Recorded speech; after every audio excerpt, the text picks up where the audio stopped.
Hello and thank you for joining us on the last edition of Journalist Hangout this week. I am Benga Oreshegun. Today on the program, INEC releases 2027 election timetable, sets presidential election for February 20. Army Chief highlights Nigeria's role in Liberia's stability, reaffirms strategic security leadership in West Africa. And later on the show, President Tinubu hails Murtala's legacy 50 years after, says he remains Africa's moral compass. Well, I'll be hanging out with Dr. Oladipo and Kaidi Ladende. Journalist Hangout starts right now. Now the countdown to the 2027 election seems to have begun. And the politicians can say, let the game begin. The Independent National Electoral Commission, INEC, has released the timetable for the 2027 general election. At a press conference in Abuja, INEC Chairman Professor Joash Amukpito announced that the Commission has fixed February 20, 2027 for the Presidential and National Assembly elections in line with the 2022 Electoral Act. Professor Amukpito also announced that the governorship and state assembly elections will follow on March 6, 2027.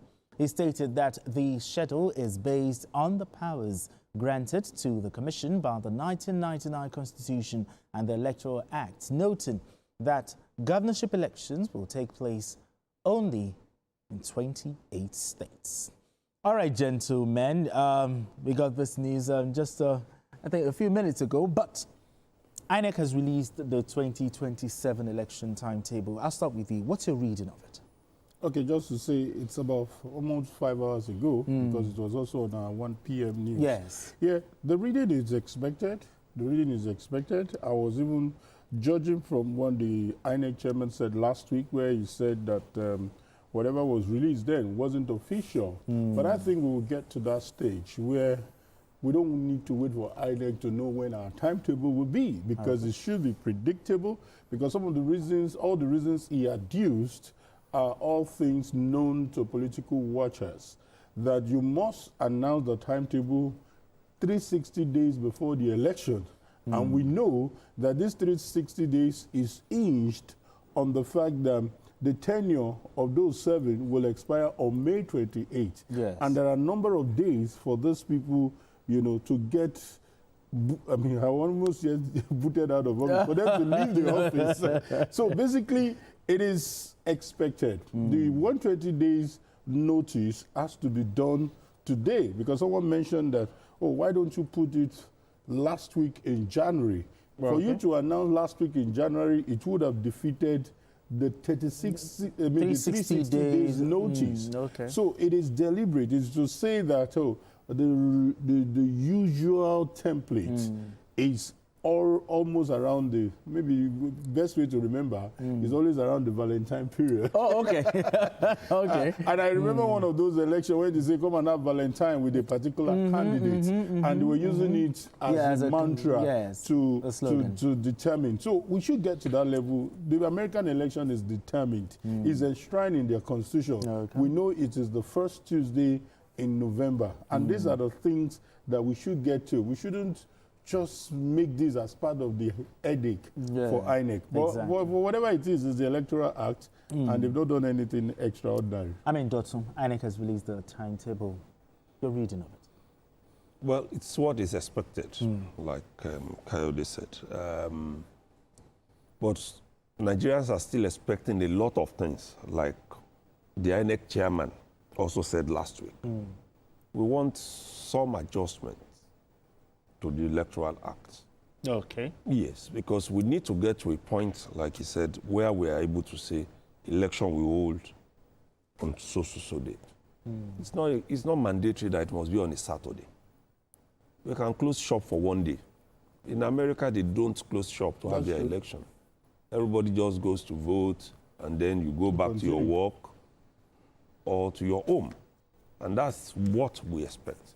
Now, but also, there are those of us who still think and believe very fervently that an adjustment should be made to that law to make that election to hold a month or two to the closing year before that general election. Why? I was thinking by now we'll get to a point where we'll be able to say elections should hold in November of this year, for instance. Okay. Why? Let us conclude with all litigations before people are sworn in. Governors have been complaining. Even presidents have said so in the past. This litigation that goes on while we are already seated in office is a huge distraction. Very, very big. And we should get there. Because when we overlook some of these things, some people are also pointing out that the moment somebody takes office, he already has access to the coffers. A lot of things. And then that's what he used to prosecute his case. Exactly.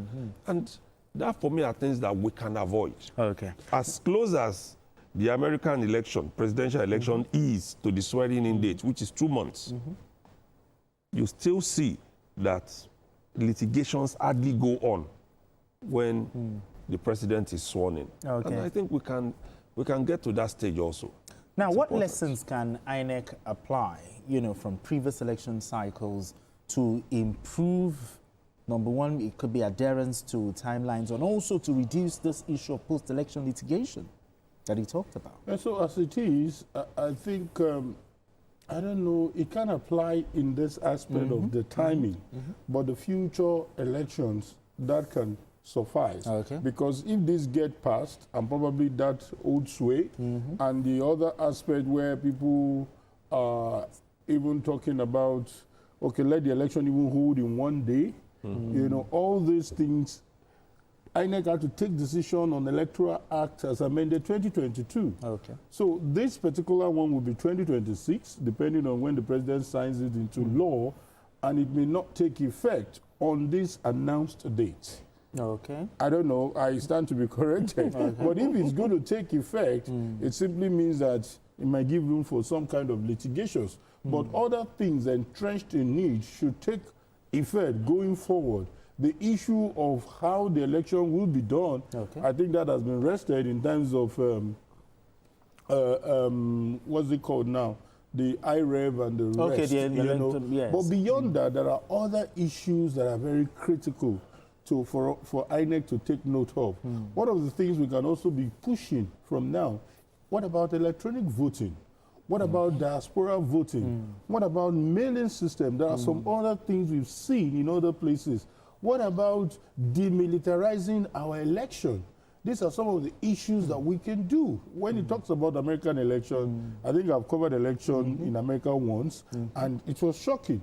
In fact, my cousin who took me to where they voted, after voting, he went straight to his clinic because he's a medical doctor. They didn't have to shut down I'm the telling entire... you. And it was a serious election because that was the election that brought Trump in. Oh, okay. As at midnight, people were mobilizing whether to do protests, to do everything, but the economy did not shut down. didn't shut down. And a lot of things were going on. I was like, this is really an advanced democracy. All right, we have Olushola Julius calling in from Ibadan. Olushola, let's talk.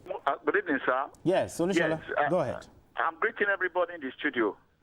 Now, I am happy seeing the release of this timetable today by INEC by February 20 presidential and March 16.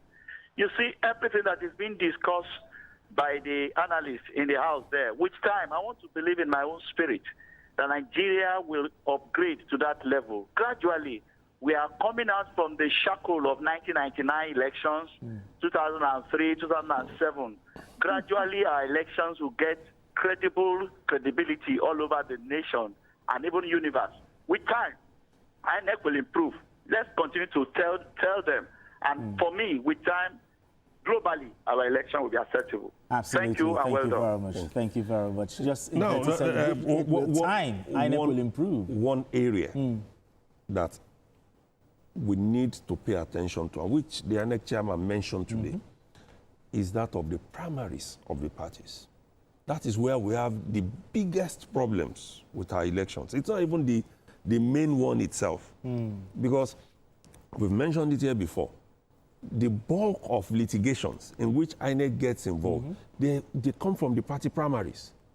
So we now need to start talking to the parties and pleading with them. Internal democracy. To make internal democracy something that we don't need to go to the courts to settle. Absolutely. It's a major issue, and INEC is also worried about this. I hope that this time, the squabbles within the parties will be far lesser than I agree with you on that one. All right, gentlemen, let's move straight